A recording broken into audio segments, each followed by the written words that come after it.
오늘 하나님 앞에 귀한 헌신을 다짐하기 위해 우리 함께 예배드리는 여전도의 회원 여러분, 그리고 서울포항주안교회 모든 성도 여러분, 주님의 이름으로 축복합니다.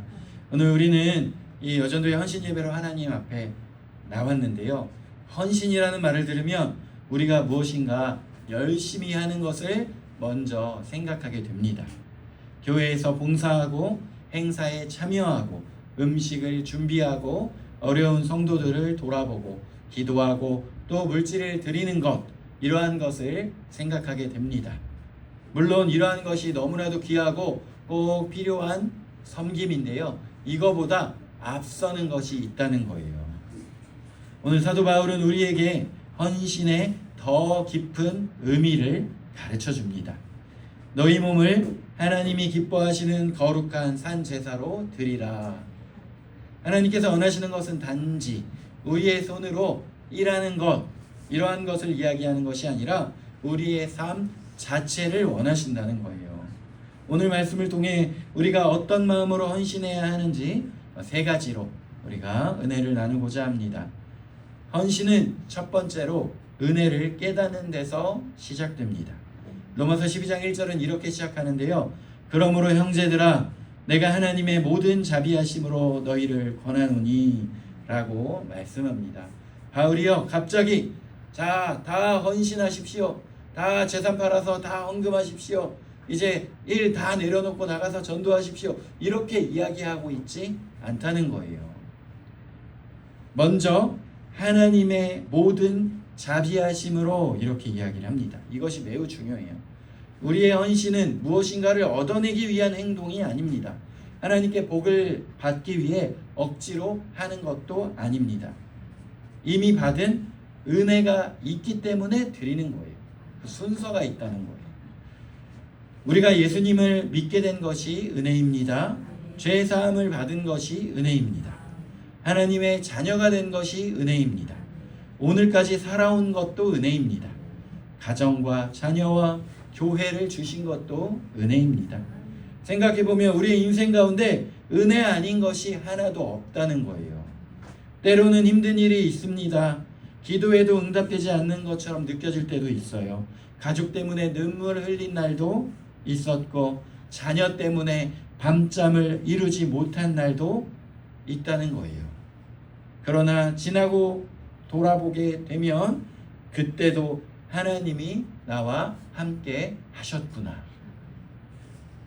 헌신은 억지로 시작하는 것이 아니라 이 은혜를 먼저 기억하고 누릴 때에 그 뒤에 헌신이 따라온다는 것입니다. 베드로가 주님을 위해 살 수 있었던 것도 은혜를 경험했기 때문이에요. 바울이 자신의 모든 것을 내려놓고 복음을 위해 살 수 있었던 것도 은혜를 깨달았기 때문입니다. 그렇다면 오늘 우리가 먼저 해야 할 것이 무엇입니까? 하나님, 제가 무엇을 해드릴까요가 아니라 하나님의 은혜를 먼저 누리는 거예요. 우리가 어린 자녀들에게 무엇을 원하십니까? 우리 어린 자녀들에게, 야, 너 빨리 커서 취직해가지고 돈 벌어와가지고 엄마가 얼마나 엄마 아빠가 널 위해 헌신했는지를 기억하여서 효도하고 다 갚아줘야 되지 않겠냐? 이것을 우리가 초등학교 1학년, 2학년에게 이야기하지는 않는다는 거예요. 아이들에게 먼저 이야기하는 것은 무엇입니까? 맛있는 음식을 해서 주었을 때 그것을 맛있게 먹고 건강한 것, 그리고 엄마가 해준 밥이요, 너무 맛있어요. 밖에서 사 먹는 것보다 이게 제일 맛있습니다. 왜냐하면 나의 건강을 생각하여 엄마가 정성스럽게 만들어준 것이기 때문이죠. 이렇게 엄마가 해준 그 밥을, 엄마가 챙겨주는 것을, 그 가정을 먼저 즐거워하고 기뻐하는 것, 이것이 먼저라는 거예요. 그러면서 그 가정 안에서 부모님의 보호 아래, 부모님의 사랑 안에 먼저 누리며 행복하게 자란 후에 그 다음에 커서 20대 초반에도 이제는 은혜를 갚아라 이러시면 참 너무 빨라요. 그래, 이제 조금 더 재미있게 많은 경험을 하고 인생을 좀 즐기고 30대 돼서도 맨날 맛있는 거 사 먹고 여행 가고 놀고 있으면 그때 이제 부모님의 은혜를 조금 생각해 보지 않겠니? 이렇게 할 수 있겠죠. 우리가 처음부터 예담이한테, 우리 유치원생한테 은혜를 기억해라, 은혜를 갚아라 이렇게 얘기하지 않는다는 거예요. 집에서 그저 맛있게 밥 먹고 건강하고 행복하고 즐겁게 자라면 엄마 아빠가 얼마나 사랑하는지를 알면 그것으로 만족한다는 것입니다. 우리 하나님도 첫 번째로 헌신해라, 다 드려라 이것을 원하는 것이 아니라 하나님 안에 그 은혜를 누리는 것을 첫 번째로 삼으신다는 거예요. 하나님의 모든 자비하심으로 너희를 권하노니, 먼저 그 하나님의 자비하심 가운데 그 은혜를 누리라는 거예요. 하나님이 얼마나 좋으신 분이신지, 하나님께서 얼마나 천하 만물을 아름답게 창조하셨는지, 그 천하 만물을 창조하시고 다스리시는 하나님이 나를 사랑하시고 나와 함께 하시고 인도하여 주신다는 것을 먼저 알고 그 자비하신 가운데 기뻐하며 누리며 찬양하며 감사하며 그 자녀됨을 감사하며 누리는 삶, 그것을 첫 번째로 하나님께서 원하신다는 거예요. 베드로가 처음에 예수님과 3년이나 동거동락하며 수제자로 불리워졌지만 그 수많은 기적을 바로 옆에서 지켜보았고 물 위를 걸었고 그리고 변화산에서 예수님의 변화되는 것을 가장 옆에서 지켜보았으며 오병이어의 기적을 함께 누렸던 사람이었지만 그가 처음부터 헌신하고 주의 뜻대로 살아갔던 것은 아니라는 거예요. 그가 배신했는데도 용서해 주시고 다시 불러주시는 그 지극한 은혜를 경험했을 때에, 그때 비로소 베드로가 자신의 모든 삶의 방향을 주께 돌리며 헌신하는 삶을 살아왔다는 것입니다. 우리 자녀들에게 그래서 우리가 할 수 있는 가장 큰 사랑이 무엇이겠습니까? 기다려주는 것, 그리고 속상하게 해도 다시 한번 기회를 주는 것.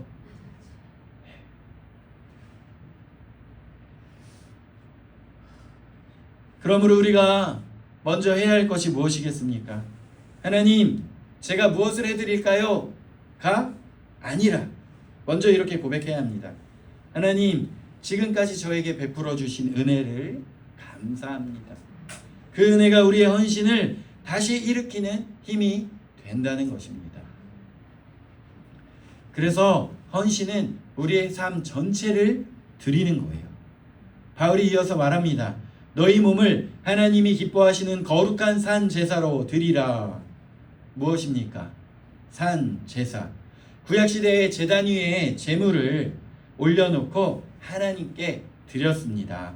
그러나 예수 그리스도께서 우리를 위하여 십자가에서 스스로 완전한 제물이 되셨어요. 대속물이 되셨습니다. 그래서 이제 우리는 짐승을 제물로 드리는 것이 아니라 우리 자신을 하나님께 드린다는 것입니다. 그러므로 헌신은 단순히 교회에서 봉사하는 것을 이야기하는 것이 아닙니다. 내 삶 전체를 하나님께 드리는 삶, 내 삶 전체를 하나님께 맡기는 삶, 그것이 바로 헌신이라는 거예요. 거룩한 산제사가 된다는 것입니다. 하나님께서 너희 몸을 하나님이 기뻐하시는 거룩한 산제사로 드리라, 이렇게 얘기하는 거예요. 여전도의 회원 여러분, 그리고 우리 성도 여러분, 교회에서 봉사하는 손이요 귀합니다. 하지만 그 손으로 가정에서 동일하게 가족을 섬기는 것도 헌신이라는 것을 기억해야 합니다. 교회에서 기도하는 것도 헌신입니다. 그러나 아무도 모르는 새벽에 자녀와 가족을 위해 눈물로 기도하는 것도 귀한 헌신입니다. 교회에서 성도들을 섬기는 것도 헌신입니다. 그러나 가정에서 힘든 가족을 참고 사랑하는 것도 하나님께 드리는 귀한 헌신이라는 거예요. 어쩌면 우리의 가장 귀한 헌신은 사람들이 알아주지 않는 곳에 있을지도 모릅니다. 누군가를 위해 이름 없이 기도하는 것, 아픈 성도를 찾아가 위로하는 것, 교회에 필요한 일을 묵묵히 감당하는 것, 자녀에게 믿음을 물려주기 위하여 애쓰는 것, 이 모든 것을 하나님께서 기억하십니다. 사람들은 우리의 수고를 잊을 수 있어요. 특히나 내 생명을 걸고 출산하여 내 몸을 갈아서 키운 자녀조차도 나중에 커서 나한테 해준 게 뭐가 있어? 이럴 수가 있다는 거예요. 사람은 우리의 수고를 잊을 수도 있습니다. 그러나 하나님께서는 우리의 수고를 잊지 않으십니다. 히브리서 6장 10절에는 하나님께서 성도들이 행한 사랑의 수고를 잊지 않으신다고 말씀하세요. 그러므로 사랑하는 성도 여러분, 사람에게 인정받기 위해 헌신하지 말기를 원합니다. 하나님께 드리기 위해 헌신하기를 원해요. 사람이 알아주지 않아도 괜찮습니다. 하나님이 아시면 된다는 거예요. 사람이 박수쳐 주지 않아도 괜찮습니다. 하나님께서 기뻐하시면 그것으로 충분합니다. 헌신하는 사람은 마음이 새로워져야 합니다. 2절 말씀을 보이니까 너희는 이 세대를 본받지 말고 오직 마음을 새롭게 함으로 변화를 받아, 이렇게 나와 있어요. 바울은 헌신을 이야기하면서 갑자기 봉사해라, 더욱더 헌금해라 이렇게 얘기하는 것이 아니라 갑자기 마음을 새롭게 하라 이렇게 얘기하는 거예요. 왜 그렇겠습니까? 우리의 삶이 변화되려면 먼저 우리의 마음이 변화되어야 한다는 거예요. 첫 번째로 하나님의 은혜를 누리고 하나님을 기뻐하고 그 다음에 우리의 마음이 이제 변화되고, 이것을 우리가 헌신 봉사하는 것보다 먼저 이야기하는 거예요. 교회에서 열심히 봉사한다고 해서 반드시 우리의 마음이 하나님께 가까워지는 것은 아닙니다. 오랫동안 교회를 다니면서도 왜 나만 이렇게 고생하지? 왜 아무도 나를 알아주지 않지? 저 사람은 왜 저렇게 하지? 하는 마음이 생길 수가 있다는 거예요. 봉사는 하고 있지만 마음에는 기쁨이 없을 수 있습니다. 그래서 하나님께서는 우리의 손만이 아니라 우리의 마음을 새롭게 하기를 원하십니다. 세상의 방식이 아니라 하나님의 방식으로 생각해야 합니다.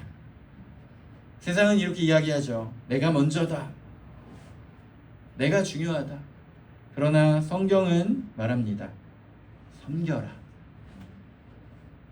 세상에서 이렇게 이야기하죠. 나를 인정해줘야 한다. 그러나 하나님께서는 이렇게 말씀하십니다. 사람이 아닌 하나님이 너의 중심을 보신다. 또 세상은 편한 길을 선택하라 이야기합니다. 그러나 믿음의 사람은 하나님의 뜻이라면 순종하겠습니다. 이것이 우리의 마음이 새로워지는 거예요. 우리의 교회가 새로워지려면 먼저 우리의 마음이 새로워져야 한다는 거예요. 여전도회가 부흥하려면 프로그램이 많아진다고 되는 것이 아니라 기도가 살아나야 한다는 거예요. 말씀이 살아나야 한다는 거예요. 사랑이 살아나야 한다는 것입니다. 서로를 위해 기도하는 마음이 살아나야 한다는 거예요. 오늘 이렇게 무슨 어린이 헌신 예배나 부모 헌신 예배가 아니고 또 이렇게 여전도의 헌신 예배인데 계속 자녀 얘기를 또 이렇게 하게 되는데, 우리 자녀들이 어떻게 새롭게 되겠습니까? 맨날 집에서 그냥 부모님이 주시는 용돈, 먹을 것 당연한 것으로 여기고 이렇게 누워 있을 때에 어떻게 그 친구들의 마음이 새로워질까요? 야, 은혜 갚아라가 아니라 먼저 부모님의 그 얼마나 고생하시는지 감사함을 알게 된다면 그 마음이 새롭게 되어지면 놀으라고 뭐 하루에 10시간씩 게임하고 놀라고 하더라도 이렇게 놀지 못할 거예요. 제가 중학생 때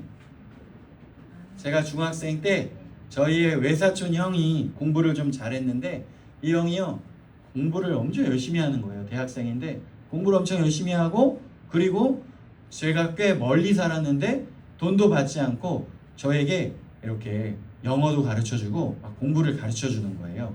그러면서 형이 언제부터 이렇게 공부를 열심히 하게 되었는지를 저한테 이야기를 해줬는데 하루는 아버지가 일하는 곳에 따라가 봤다는 거예요. 우리를 먹이시고 입히시기 위해 아빠가 얼마나 땀 흘려서 열심히 일하는지를 자기 눈으로 보고 나니까 집에서 하루 종일 그렇게 놀 수가 없더라는 거예요. 그래서 그때 마음이 새로워지고 부모님의 은혜를 알게 되고 그러니까 그 뒤로부터 누가 먼저 공부하라고 이야기하지 않아도 자연스럽게 공부하게 됐다는 거예요. 그렇다고 해서 이제 내일부터 당장 우리 엄마 아빠 일하는데 따라 나와라 해가지고 보여주지 마시고 제 생각에는 뭐 한 중학생쯤 되면 초등학생들한테 너무 충격을 줄 수 있기 때문에 한 중학생쯤 되면 이제 부모님이 일하는 것도 보여주고 그리고 또 뭐 다른 사람들의 뭐 장례식이라든지 이런 데도 데리고 다니면서 또 이렇게 살아있는 교육을 시켜줄 수 있다고 생각을 합니다.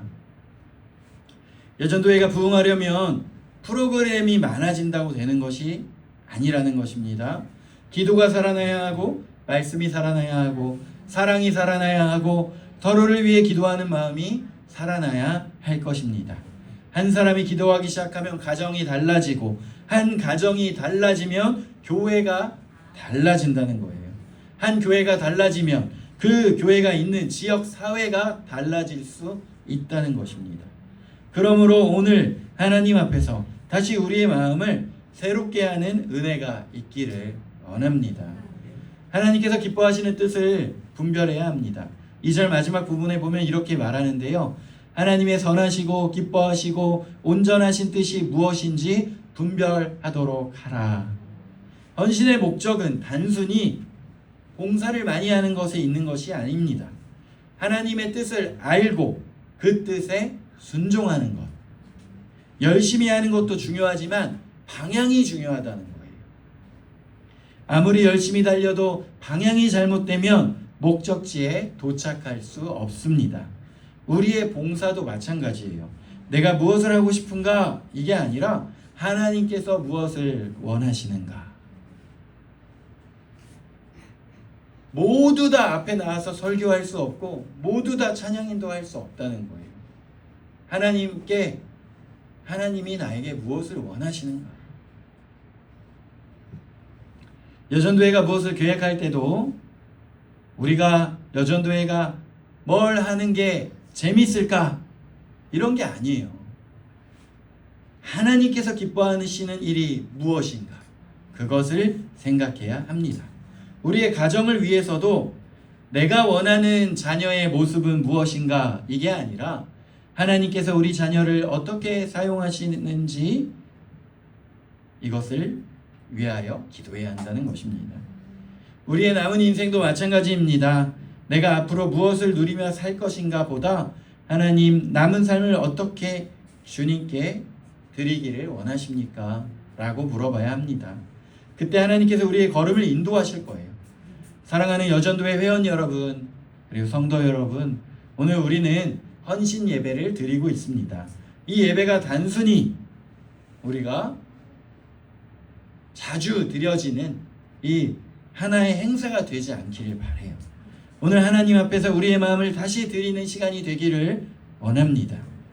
혹시 지금까지 교회에서 열심히 헌신 봉사하다가 지쳐 있습니까? 상처 받아서 혹시 주저하고 있습니까? 하나님께서는 이렇게 말씀하십니다. 내가 너의 수고를 알고 있다. 혹시 아무도 알아주지 않는 것처럼 느껴집니까? 하나님께서 말씀하십니다. 내가 너의 눈물을 안다. 혹시 이제 내가 무엇을 더 할 수 있을까? 이렇게 생각하고 계십니까? 하나님께서는 이렇게 말씀하십니다. 내가 앞으로 너의 삶도 사용하길 원한다. 우리의 나이와 환경과 형편이 문제가 아니라 하나님께서 사용하시면 된다는 거예요.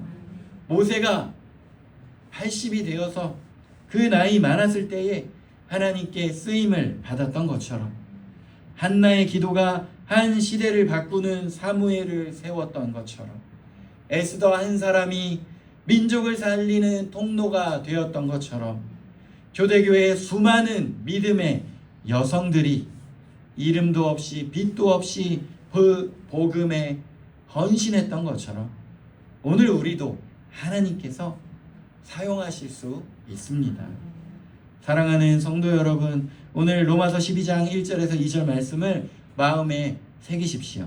헌신은 은혜를 누리는 것에서 먼저 시작된다. 은혜를 누린다는 것은요, 기억한다는 거예요. 우리가 받은 하나님의 은혜를 기억합시다. 그리고 헌신은 삶 전체를 드리는 거예요. 교회에서뿐만 아니라 가정에서도 일터에서도 우리의 모든 삶을 하나님께 드리는 것입니다. 그리고 헌신은 마음의 변화에서부터 시작됩니다. 세상을 본받지 말고 말씀으로 우리의 마음을 새롭게 해야 합니다. 그래서 하나님의 선하시고 기뻐하시고 온전하신 뜻을 분별하며 살아가는 것, 그것이 우리의 삶에 가득하길 원합니다. 그래서 오늘 이 시간 우리 모두가 하나님 앞에 이렇게 고백했으면 좋겠습니다. 하나님, 제가 주님의 것입니다. 주님, 제 시간을 드립니다. 제 건강을 드립니다. 저의 가정을 드립니다. 저의 자녀를 드립니다. 저의 물질을 드립니다. 저의 재능을 드립니다. 그리고 제 남은 인생을 주님께 드립니다. 사람에게 보이기 위한 헌신이 아니라 하나님께 드리는 거룩한 헌신이 되게 하여 주옵소서. 그렇게 고백하며 나아가는 저와 모든 성도님들의 삶이 되기를 소망합니다. 기도드립니다.